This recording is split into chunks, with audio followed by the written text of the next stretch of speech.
ให้หลังสวัสดีค่ะสวัสดี FC ทั่วโลกนะคะแล้วก็ขอบคุณมากๆสำหรับ700,000 Subscribe ค่ะขอบคุณจริงๆค่ะขอบคุณที่ ให้กำลังใจมาตลอดนะคะตั้งแต่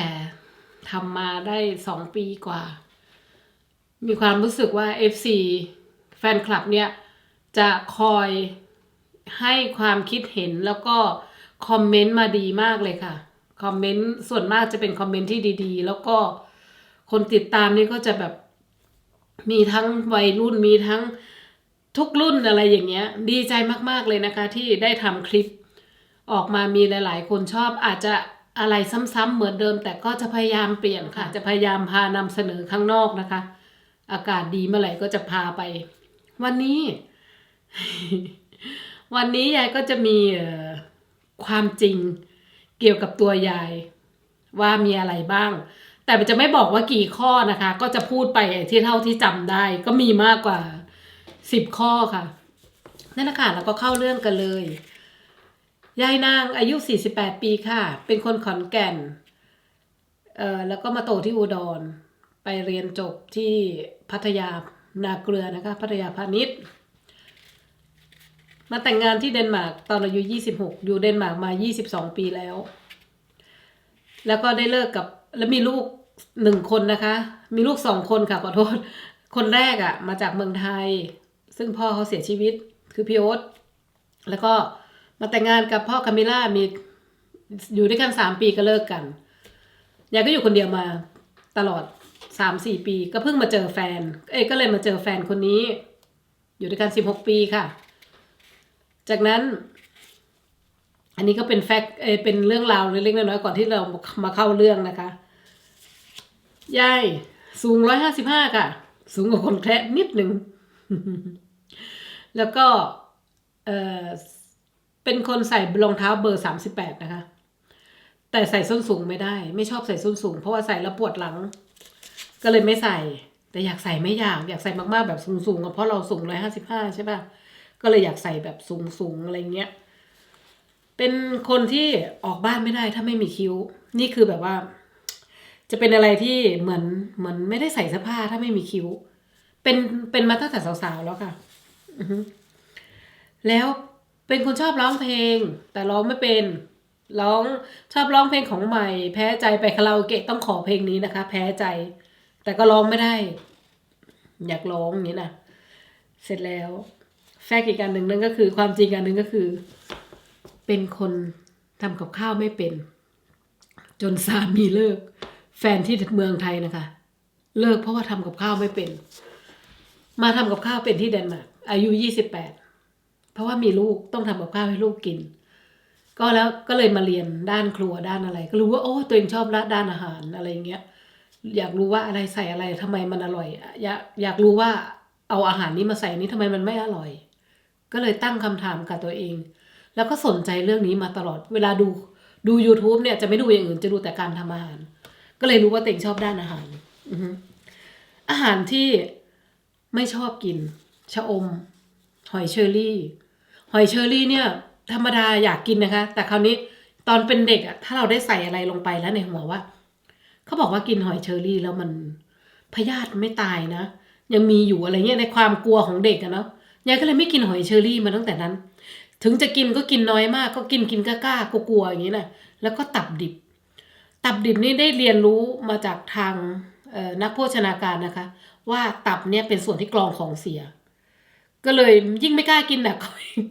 ขนาดตับสุกยังไม่ค่อยจะกินเลยแล้วตับดิบเนี่ยไม่ต้องมาพูดถึงค่ะ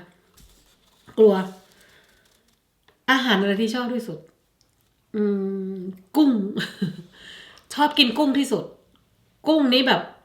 คือติดใจมันตั้งแต่วิกตอเรียแฟนของเบ็คแฮมนะคะนักฟุตบอลระดับโลกเธอลดน้ำหนักด้วยการกินกุ้งมันก็เลยติดหัวยายมาตั้งแต่10 กว่าปีมาแล้วก็เลยเป็นคนที่แบบถ้าจะลดน้ำหนักกินกุ้งแต่รู้อยู่ค่ะว่าในนั้นมีคอเลสเตอรอลสูงแต่คราวนี้เราก็จะไม่กินคู่กับตัวที่มันมีคอเลสเตอรอลสูงใช่ไหมคะคือไม่กินคู่กับไขมันซึ่งวิกตอเรียเขาก็จะกินเพียวๆอย่างนี้เลยนั่งเธอเดินกินกุ้งแล้วเธอก็ผอมแต่จริงๆยายไม่รู้นะคะมันก็เลยทำให้ยายกินกุ้งมาตลอดและส่วนตัวเขาชอบกินอยู่แล้วด้วย มันก็จะเป็นโรคจิตนิดๆมาตั้งแต่นั้นเกี่ยวกับความผอมของกุ้งนะคะสัตว์อะไร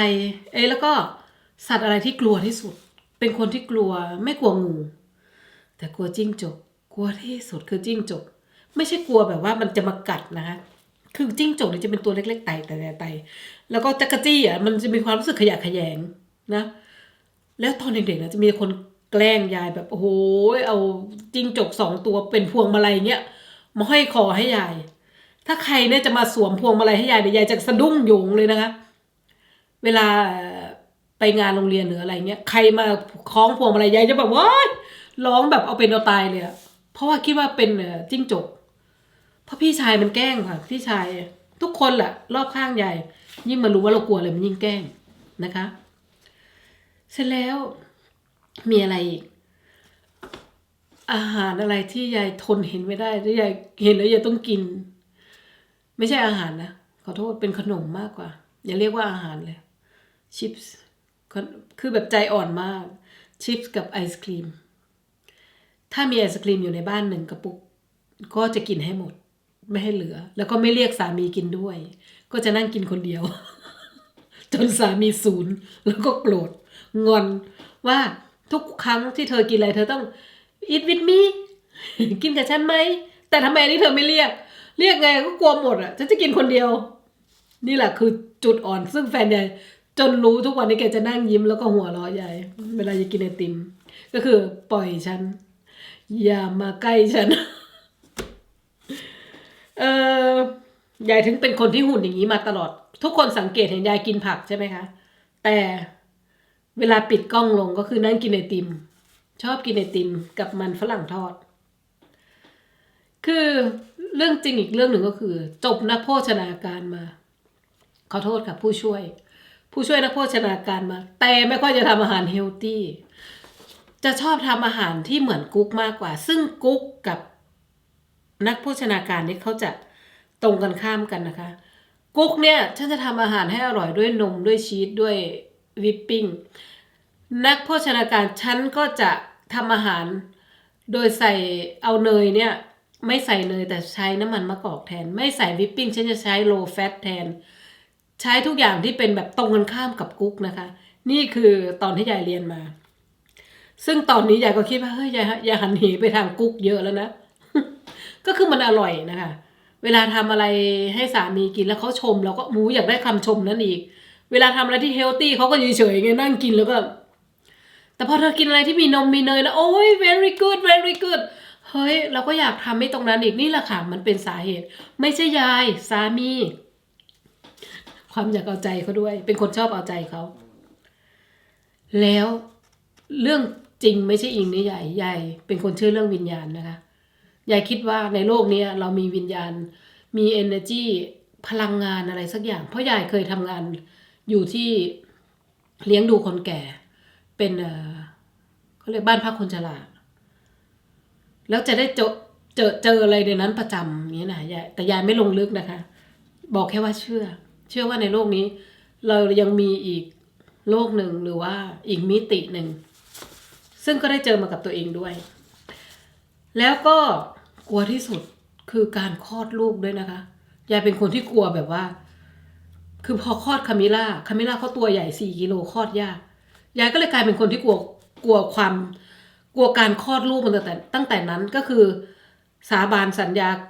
ถ้าคบกับใครจะไม่มีลูกกับคนนั้นนั่นก็คือสามียายทุกวันนี้เขาก็ไม่มีลูกกับยายเพราะยายไม่อยากมีลูกเขาก็ไม่อยากมี นั่นคือเราจะใช้ชีวิตบ้านปลายเที่ยวกันนะคะใช้ให้มันคุ้มเสร็จแล้วเป็นคนชอบอะไรล่ะชอบทำอาหารอะไรยากๆแต่จะมีปัญหากับการทำอะไรง่ายๆนั่นก็คือไข่เจียวซึ่งแฟนคลับบางคนก็จะรู้ดีว่าเฮ้ยยายทำนู่นทำนี่เก่งจังเลยแต่พอเจอไข่เจียวไม่ฟูไม่รอดนี่คือความจริงของยายนางจากนั้นทำ YouTube มากี่ปีแล้วทำได้2 ปี 7 เดือนแล้วนะคะ2 ปี 7 เดือนก็นี่แหละค่ะกว่าจะมาเป็นกินไปไทยหลังได้วันนี้ก็เพราะ แฟนคลับทั้งนั้นเลยที่ชอบการเสนอแนะของยายแล้วก็คอมเมนต์มายายทำอันนู้นนะทำอันนี้นะยายไม่เหมาะกับอันนั้นนะยายไม่เหมาะกับอันนี้นะยายก็ปรับปรุงหลอมตัวเองให้จนแบบว่าโอเค จนเป็นกินไปไทยหลังค่ะ ก็ไม่คิดนะคะว่าจะมาจนถึง700,000 Subscribe ไม่คิดจริงๆค่ะ คิดไม่ถึงคิดว่าแม่บ้านธรรมดาคนหนึ่งมายืนทำกับข้าวไฟก็มืดกระทะก็มองไม่เห็น คือหลายอย่างแล้วยายก็ปรับปรุงจนแบบตามคำขอร้องของแฟนยายปรับแสงหน่อยนะยายปรับเสียงหน่อยนะยายนั่งตรงนั้นมันเตี้ยไปมองไม่เห็นกับข้าวเอามาใกล้ๆหน่อยเนี่ยคือทุกคนมีส่วนร่วมในกินไปไทยหลังทั้งนั้นเลยค่ะ FC ทุกคนยายก็ไม่ไม่โกรธไม่อะไรนะคะกลับดีอกดีใจที่เขาสนใจแล้วก็ใยดีกับเรา ที่เขาตักเตือนเนี่ยมันเป็นสิ่งที่มีค่าที่สุดเลย ต้องขอบคุณอีกครั้งค่ะ ขอบคุณอีกครั้งจริงๆ แล้วก็อันสุดท้าย กลัวจริงๆ คือกลัวแก่ เพราะอะไรรู้ไหมคะ เพราะว่าได้สามีเด็ก กลัวเขาจะไปมีใหม่ กลัวเขาจะไปมีเด็กกว่าเรา ยายก็เลย อันนี้ไม่ได้โฆษณานะคะ ยายก็เลยผลิตหรือว่าไปให้แลบมีชื่อเสียงเนี่ยทำเซรั่มหน้าใสหน้าขาว ไม่ให้มีกระไม่ให้มีฝ้าทำให้หน้ายายดูอ่อนเยาว์เอาอย่างนี้สั้นๆนั่นแหละค่ะยายไปทำยายอยากให้หน้ายายอ่อนยายกลัวยายแก่ เพราะสาเหตุยายมีสามีอ่อนกว่า6 ปีเขายายอายุ48เขา42นี่แหละค่ะนี่เป็นที่มาของ Nora Neo Bright นะคะ490ส่งฟรีทั่วไทยค่ะสุดท้ายนี้ยายก็ขอให้แฟนคลับทุกท่านนะคะมีแต่ความสุขความเจริญร่ำรวยมหาศาลอย่างที่ยายเคยบอกใต้คลิปทุกครั้งแล้วก็ขอให้ประสบความสำเร็จในทุกด้านและให้เรารู้จักกันไปเรียนรู้กันไปค่ะทีละเล็กทีละน้อยวันนี้เอาอะไรออกมาแชร์พรุ่งนี้นั่งกินอะไรอย่างเงี้ยตามภาษานะคะวิถีชีวิตของคนอยู่ต่างแดนซึ่งยายก็รู้สึกว่ายายมีบุญที่ได้แฟนคลับแล้วก็ไม่เหงาอย่างนี้นะแล้วเจอกับยายไหมคะแล้วยายจะมาเล่าอะไรดีๆให้ฟังบ๊ายบาย